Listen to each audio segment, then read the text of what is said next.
Os casos de abdução alienígena, frequentemente relatados por pessoas em todo o mundo, suscitam uma mistura complexa de fascínio, ceticismo e especulação. Essas narrativas geralmente envolvem encontros com seres extraterrestres, exames médicos intrusivos e uma sensação de perda de controle sobre a própria experiência. A reflexão sobre esses casos destaca a interseção entre fenômenos inexplicáveis, psicologia e o desconhecido. Ao examinar relatos de abdução alienígena, é essencial levar em consideração fatores culturais, psicológicos e sociais que podem influenciar essas narrativas. A interpretação desses eventos é muitas vezes subjetiva, variando de experiências genuínas a manifestações de fenômenos psicológicos complexos. Esses casos também levantam questões mais amplas sobre a possibilidade de vida extraterrestre e a natureza da consciência humana. Independentemente da validade dos relatos individuais, eles contribuem para a discussão mais ampla sobre nossa posição no cosmos e a busca por respostas para o desconhecido. Mas antes de começarmos, não se esqueçam de se inscrever no canal e ativar o sininho para não perder nenhum dos nossos vídeos sobre mistérios do espaço.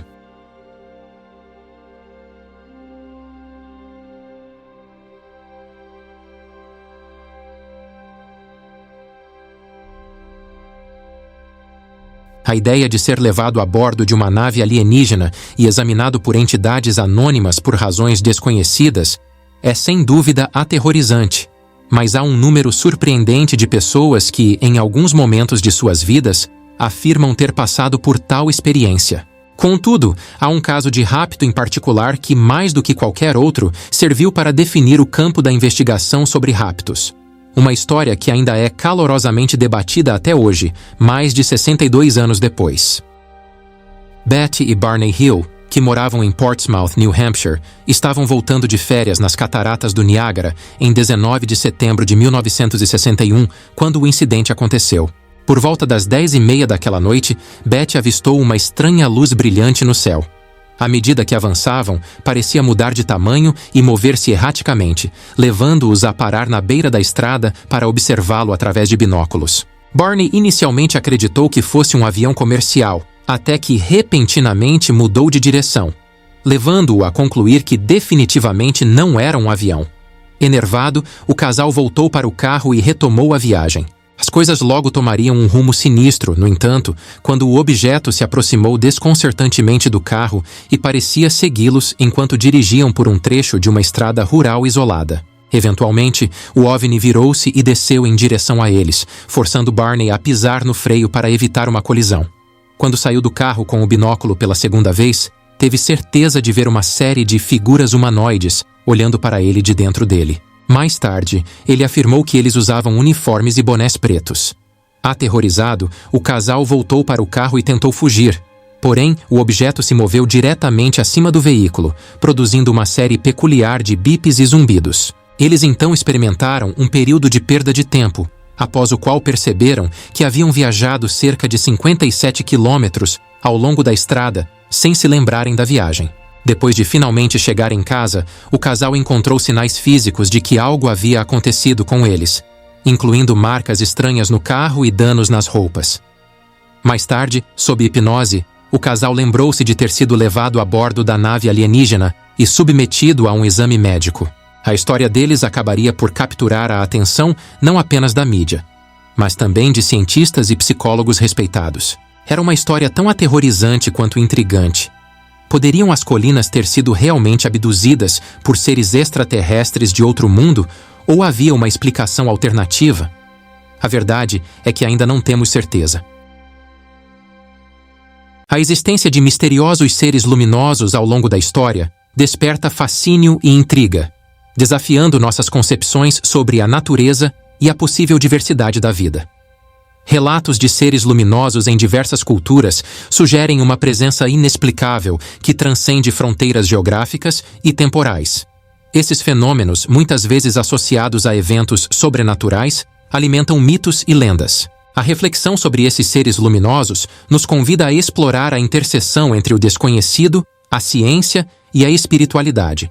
Pode-se argumentar que esses fenômenos podem ter explicações naturais, como gases luminosos ou reações bioquímicas, mas a mente humana, ávida por maravilha, muitas vezes transcende as explicações racionais.